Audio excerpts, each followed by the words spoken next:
नमस्ते सदा वत्सले मातृभूमि। जय हिंद दोस्तों। आज के टॉप डिफेंस हेडलाइंस है। भारतीय नौसेना ने किया ब्रह्मोस मिसाइल का सफल परीक्षण। भारत ने अपनी नई NASAMS-MR मिसाइल पर काम किया शुरू। हिंदुस्तान शिपयार्ड नौसेना के फ्लीट सपोर्ट शिप्स पर एडवांस इलेक्ट्रॉनिक वॉरफेयर सिस्टम को लगाएगा। LCH प्रचंड ने एक्सरसाइज पूर्वी आकाश में महत्वपूर्ण उपलब्धि हासिल की। मॉरिशस में बनकर तैयार हुआ भारत का मिलिट्री बेस। बढ़ते पहले डिफेंस अपडेट की तरफ। दोस्तों, भारत ने मॉरिशस के अगलेगा द्वीप पर अपने मिलिट्री बेस का निर्माण कार्य लगभग पूरा कर लिया है और हाल ही में भारतीय नौसेना का जहाज INS शारदा ने पोर्ट लुइस की भी यात्रा की। इस मिलिट्री बेस बन जाने से हिंद महासागर क्षेत्र में भारत को चीन के खिलाफ एक रणनीतिक बढ़त भी हासिल हो जाएगी। कहा जा रहा है कि यहाँ पर जल्द ही हवाई और नौसैनिक जो संपत्तियां हैं उन्हें लंबे समय तक तैनात किया जाएगा। वहीं कुछ डिफेंस एक्सपर्ट्स का मानना है कि इस मिलिट्री बेस का मकसद हिंद महासागर में भारत की शक्ति को प्रदर्शित करना है और ये वो क्षेत्र है जहां पर चीन की पीपल लिबरेशन आर्मी लगातार आक्रामक हो रही है। आपको बता दें कि भारत अब मॉरिशस के साथ एक महत्वपूर्ण डील भी साइन करने वाला है और इस समझौते का मकसद मॉरिशस के लिए अर्थ ऑब्जर्वेशन सैटेलाइट का विकास करना भी शामिल है। बात साफ हो जाती है कि भारत चाइना को काउंटर करने के लिए मॉरिशस के अगलेगा द्वीप पर अपने मिलिट्री बेस को तैयार कर रहा है और साथ ही साथ यहाँ पर भारतीय नौसेना की जंगी जहाज, पनडुब्बियां और एंटी सबमरीन वॉरफेयर हेलीकॉप्टर्स तैनात किए जाएंगे। साथ ही P-8I समुद्री निगरानी विमान को भी यहाँ पर डिप्लॉय किया जाएगा। चलिए बढ़ते हैं नेक्स्ट अपडेट की तरफ। दोस्तों, भारतीय नौसेना ने 46 साल की सेवा के बाद evolution 38C dragon launch range maritime petrol विमान को रिटायर कर दिया है और डिकमीशनिंग जो समारोह था उसे गोवा के INS हंसा पर आयोजित किया गया था। बता दें कि नौसेना के स्क्वाड्रन INAS 315 को 1977 में IL-38 विमान मिला था। इसका इस्तेमाल लंबी दूरी के समुद्री टोही और पनडुब्बी रोधी युद्धों के लिए किया जाता था। बढ़ते हैं अगली अपडेट की तरफ। दोस्तों, भारतीय नौसेना ने बंगाल की खाड़ी में ब्रह्मोस मिसाइल की सफल फायरिंग की है।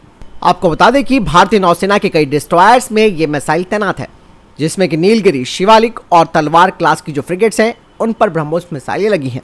परीक्षण का उद्देश्य साफ है कि अपनी ऑपरेशनल रेडीनेस को तैयार रखना। बढ़ते नेक्स्ट अपडेट की तरफ। नेशनल एरोस्पेस लेबोरेटरी ने अब medium range naval anti ship missile के मॉडल का फैब्रिकेशन शुरू किया है, जिसका अब विंड टनल टेस्ट किया जाएगा।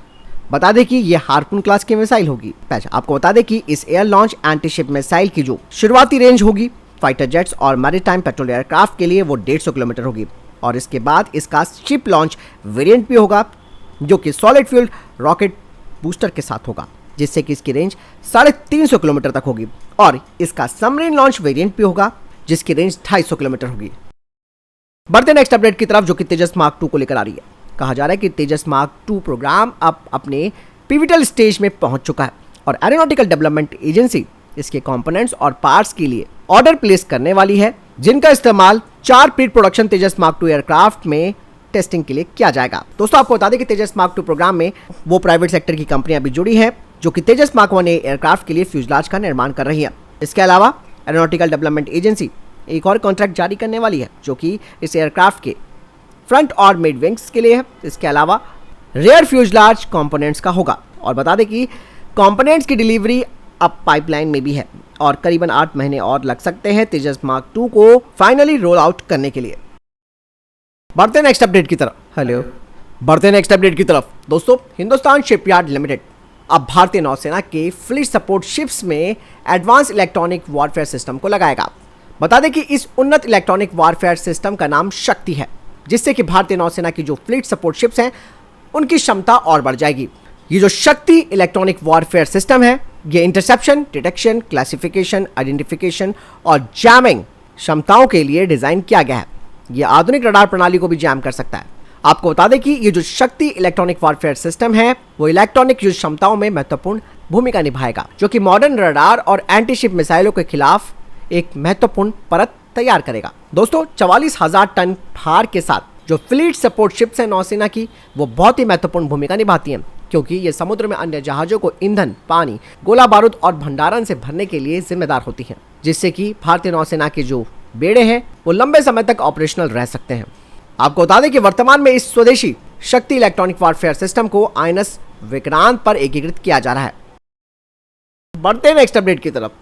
सेना प्रमुख जनरल मनोज पांडे ने सियाचिन के बेस कैंप और अग्रिम चौकियों का दौरा करके वहां की ऑपरेशनल तैयारियों की समीक्षा की है। आपको बता दें कि जनरल पांडे लेह पहुंचे थे। काराकोरम पर्वत श्रृंखला में लगभग 20,000 फुट की ऊंचाई पर स्थित सियाचिन ग्लेशियर को आप सब जानते हैं कि दुनिया के सबसे ऊंचे सैन्य क्षेत्र के रूप में जाना जाता है और सर्दियों के मौसम में यहाँ पर हालात काफी खराब हो जाते हैं, खास करके एवलांच का खतरा यहाँ हमेशा बना रहता है। चलिए बढ़ते हैं नेक्स्ट अपडेट की तरफ। भारत की स्वदेशी रक्षा क्षमताओं को बढ़ाते हुए HAL के द्वारा विकसित लाइट कॉम्बैक्ट हेलीकॉप्टर प्रचंड ने पूर्वी वायु कमान के अभ्यास यानी कि एक्सरसाइज पूर्वी आकाश के दौरान एक महत्वपूर्ण उपलब्धि हासिल की है और इस हेलीकॉप्टर ने उच्च ऊंचाई वाले एडवांस लैंडिंग ग्राउंड पर सफलतापूर्वक लैंडिंग की है। इससे पहले दोस्तों आपको मैंने डिफेंस अपडेट में बताया था कि LCH प्रचंड ने 70 mm के रॉकेट और 20 mm की टरट गन से फायरिंग परीक्षण भी किए थे, जो कि इस हेलीकॉप्टर की लड़ाकू क्षमता को प्रदर्शित करता है। और इस तरीके के अभ्यास दोस्तों अरुणाचल प्रदेश में ही किए जा रहे हैं, क्योंकि ये क्षेत्र भारत के लिए रणनीतिक रूप से काफी महत्व रखता है। और LCH प्रचंड ने भारत के पहले स्वदेशी मल्टी रोल कॉम्बैक्ट हेलीकॉप्टर के रूप में अपने आप को साबित किया है। यह हेलीकॉप्टर रेगिस्तान और पहाड़ी इलाकों में भी भारतीय सशस्त्र बलों की सभी आवश्यकताओं को पूरा करने के लिए डिजाइन किया गया है। बढ़ते हैं नेक्स्ट अपडेट की तरफ। राष्ट्रपति द्रौपदी मुर्मू भारत के स्ट्रैटेजिक फोर्सेस कमांड यूनिट में तैनात भारतीय सेना के एक मेजर की सेवाएं समाप्त कर सकती हैं। हालांकि अपडेट कल आ गई थी, लेकिन जब तक कंफर्मेशन नहीं हो जाता तब तक दोस्तों हम खबरों को नहीं लेते हैं। लेकिन अब इस पर एक अपडेट ये आया है कि जांच के दौरान ये पाया गया है कि मेजर ने ऐसी कई बड़ी गलतियां की हैं जो कि राष्ट्रीय सुरक्षा को खतरे में डाल सकती थी। कहा जा रहा है कि राष्ट्रपति की ओर से ये कार्रवाई अब हो चुकी है। हालांकि यहाँ पर ये सवाल उठ रहा है कि क्या राष्ट्रपति सेना के किसी भी अधिकारी को टर्मिनेट करने की शक्ति रखता है। आपको बता दें कि राष्ट्रपति तीनों सेनाओं का प्रमुख होता है और राष्ट्रपति द्रौपदी मुर्मू ने सेना अधिनियम 1950 की धारा 18 संविधान के अनुच्छेद 310 के हवाले से उन्हें हासिल शक्तियों का इस्तेमाल करते हुए आदेश दिया कि मेजर की सेवाओं को तत्काल प्रभाव से समाप्त कर दिया जाए। बता दें कि मेजर की गतिविधियों की जांच मार्च 2022 से चल रही थी और इसके लिए अधिकारियों का एक बोर्ड भी बनाया गया था। बोर्ड ने मामले की जांच की और राष्ट्रपति के पास इस मामले को भेज दिया था। हालांकि दोस्तों कितनी बड़ी बात है कि स्ट्रैटेजिक फोर्सेस कमांड, जो कि भारत की सबसे महत्वपूर्ण कमांड मानी जाती है, उसका एक मेजर संवेदनशील जानकारी को सोशल मीडिया और अन्य प्लेटफॉर्मों के जरिए लीक कर रहा था। ऐसे में कड़ी से कड़ी सजा दोस्तों होनी चाहिए। ऐसे कई तरीके के मामले अभी तक हो चुके हैं, क्योंकि अभी तक हमने कोई सख्त कदम नहीं उठाया। ऐसे में अब जो भी नेशनल सिक्योरिटी के लिए थ्रेट बनता है, चाहे वो सेना में है या फिर अन्य जगहों पर तैनात है, उनके खिलाफ कड़ी से कड़ी कार्रवाई करनी होगी। नहीं तो ये हर बार की तरह मामला सामने आता रहेगा और हमारे दुश्मनों तक हमारी जो जानकारी है वो पहुंचती रहेगी। बहरहाल आपको क्या लगता है इस बारे में कमेंट सेक्शन में लिखकर जरूर बताइएगा। बढ़ते हैं नेक्स्ट अपडेट की तरफ, जो कि चंद्रयान 3 को लेकर आ रही है। दोस्तों कुछ खबरें सामने आई जिसमें कहा गया है कि चंद्रयान 3 के प्रपल्जन मॉडल में न्यूक्लियर एनर्जी का इस्तेमाल किया गया था और इस ऊर्जा की मदद से यह अभी भी चंद्रमा के चक्कर काट रहा है। परमाणु ऊर्जा की मदद से चंद्रयान 3 का जो प्रपल्जन मॉड्यूल है वो अगले कई सालों तक चंद्रमा के चक्कर काटता रहेगा। शुरुआत में 3 से 6 महीने तक इसकी लाइफ बताई गई थी, लेकिन कहा जा रहा है कि यह अगले 2 से 3 सालों तक काम करता रहेगा। भारत ने जब अपने मून मिशन को लॉन्च किया था तब इस मॉड्यूल में करीबन 1696 किलो ईंधन था, जिसकी मदद से चंद्रयान ने पहले पृथ्वी के 5 चक्कर काटे और फिर चांद के 6 चक्कर लगाए। इसरो के अधिकारियों की तरफ से कहा गया है कि प्रपल्सन मॉड्यूल में 2 रेडियो आइसोटोप हीटिंग यूनिट्स है, जो कि भाभा एटॉमिक रिसर्च सेंटर द्वारा डिजाइन और विकसित एक वॉट का इंस्ट्रूमेंट है।